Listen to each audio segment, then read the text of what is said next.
you hear the music, you know it's time for James Mennie. James is a reporter, columnist, and editor at the Montreal Gazette, and he joins us every day at this time. Good afternoon, James. Hello, Sue. So you want to talk about the REM. Looks like the problems are not just on the track. Well, here's the thing. The REM, we talk about it all the time because it doesn't work. I mean, I can't put a different spin on it. It doesn't work. Often but I was doesn't. shocked to a certain extent to see a story today, and my hat's off to the press for breaking this story. It turns out that this $1 billion real estate development, which is going to go on the right near the Panama station of the REM, and for those of our listeners who are on the South Shore, you know that area very well. They were talking about 3 30-story towers.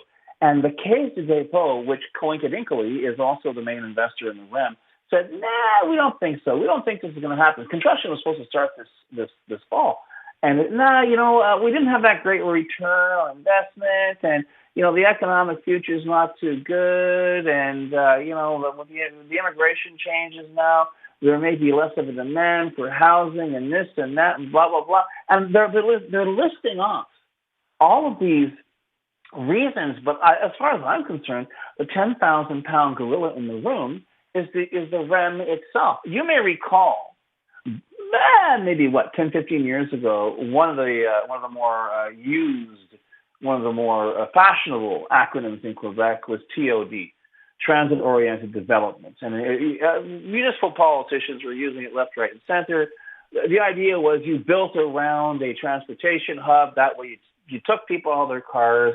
They'd be close to public transit. Everyone walks away happy. Yeah. And I can't help but get the feeling, Sue, that maybe I don't doubt any of the other, I almost said excuses, any of the other explanations that have been provided for the, how can I put it, the postponement, the indefinite postponement of this project are quite legit. What I didn't see, but what I suspect may have been a factor is, listen, I'm sure the idea they didn't, throw a dart on a map and say, okay, we're going to put it right by the Panama station. The idea was this was TOD, the essential, the quintessence of TOD. You would have this major housing project right by a transit hub, and the problem is that transit hub, until further notice, has repeatedly proven itself to be utterly unreliable.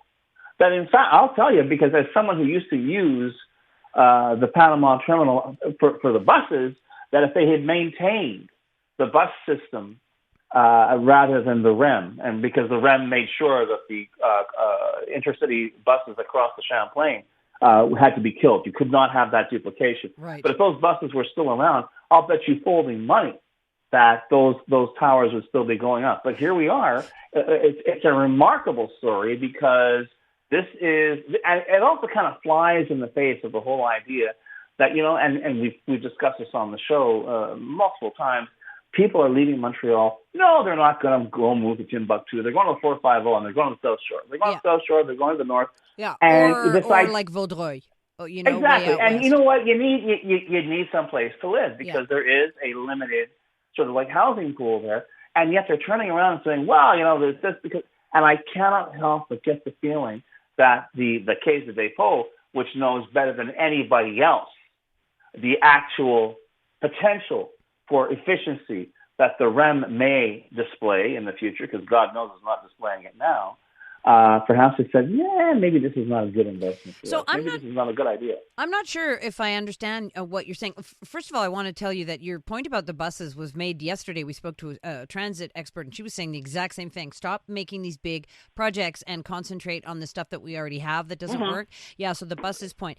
But I'm thinking of Fairview, where the REM is there and lots of new condos have gone up, and that seems to be working. So are you saying they're stopping building the condos because the REM is not a success? Given that, I wouldn't even be talking about this were it not for the fact that the CJAD, which also oversees the REM, was a major investor in this project, and they're saying, we don't think so. So, you know what? I mean, I don't know. I don't know, Sue. I only know what I read in the papers, if I can date myself that way. And I'm hearing on the one hand, there's a housing shortage. Yeah. And on the other, they're saying, well, no, we you know what, we really can't do this right now because it's not good in the economy, and all of it sounds fishy, a little too pat for me. Yeah. And you're quite right. I smell fish down the road. Yeah. I mean, we'll see what happens, but that does not change the fact that perhaps, even between now and the time I speak to you for the last time before you're back on air, we'll probably be talking about the REM again because it keeps breaking down. It does. And people keep saying, look, be fair, the Metro had growing pains too, and I just obviously don't remember those. Yeah. And one can only hope that it's the same thing because, look, on paper, the REM is a great idea. Like, I want it to work. Oh, absolutely. And I remember when it was first announced, I was on the show. I said, this might be bad news for Montreal because everyone's going, it could serve the 450 so marvelously. But hey, Montreal, don't worry about that because it isn't serving the 450 very marvelously. But you know what? I'll tell you something else about growing pains. It's funny you mentioned that because I remember, and I'm sure you do, when they extended the Orange Line into Laval, people saying, oh, no, this is really, really stupid. Yeah. It's going to be a waste of, and it turned out that I think they were expecting a daily ridership of, 3,000 to 5,000. And within a couple of months, it had hit 30,000. Yeah. So please, let's not talk about growing pains. The market's out there, okay? Yeah. I guess maybe if the train works, people will take it. Mm-hmm. Yeah. Let's hope. Yeah. Okay. Well, watch this space. That's interesting about that Panama development. I want to talk about Elsie Lefebvre because you know that expression "journeyman" in politics. Yes. A quick look at her resume. She's definitely been a journeywoman, and now it looks like she's back to the PQ. Yeah. Well, apparently that's the situation. And it's so funny because she entered politics through a by-election as a PQ candidate. She won. And then she didn't make it in 2017. She wound up being a city councilor. Yeah. And if I'm talking to you about Elsie Lefebvre today, it's because in 2011, Elsie Lefebvre, I'm trying to I don't want to challenge our listeners or you that much, but does the name Randy Cunneyworth mean anything to you? No. He was the interim coach of the Montreal Canadiens back in 2011. There was a huge controversy because the guy couldn't speak French. Yes. And that controversy spilled into the debate at Montreal City Hall, a debate I happened to be covering at the time. Right. And the thing was, then Mayor Gerald Tremblay and then head of the opposition, Louis Zarel, where, they were trading barbs and this and that and blah, blah, blah. But and those two had known each other for years, and it was kind of a good natured thing. But at the end of it, Ms. Lefebvre stood up and, citing a question of privilege, said that she felt that the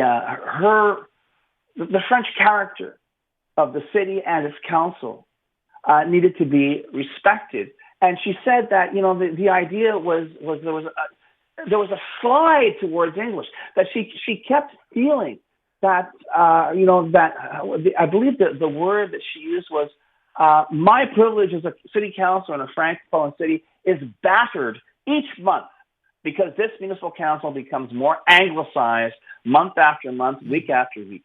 And when I asked her about it later, she said, well, I know people are allowed to speak English in these proceedings. And indeed, then Councillor Marvin Rotron actually reminded Council that it's been okay to speak English in Quebec legislatures since 1791. But if I mention this to you, Sue, it's simply because if in 2011, 15 years ago, that a city councillor was telling us that French was in peril and just how glacial, just how slow, just how almost molecule by molecule has been the decline of the French language in Quebec, because we're hearing exactly the same rhetoric today. And I suspect that once, should it happen that Ms. Lefebvre becomes a PQ candidate, we're going to hear the same thing, even though, as I say, there's plenty of proof to the contrary. But yeah, it's just so very strange to go back and dig this up and look at it and say, we've been having this conversation for the past, at least the past 15 years, Yeah. And it's like kind of crazy when you think about it, And the other thing that I've noticed is my colleague Phil Otier was talking about, the reported arrival or return of Ms. Lefebvre to politics. He pointed out that here we are. We got 2 months left to the election. Okay.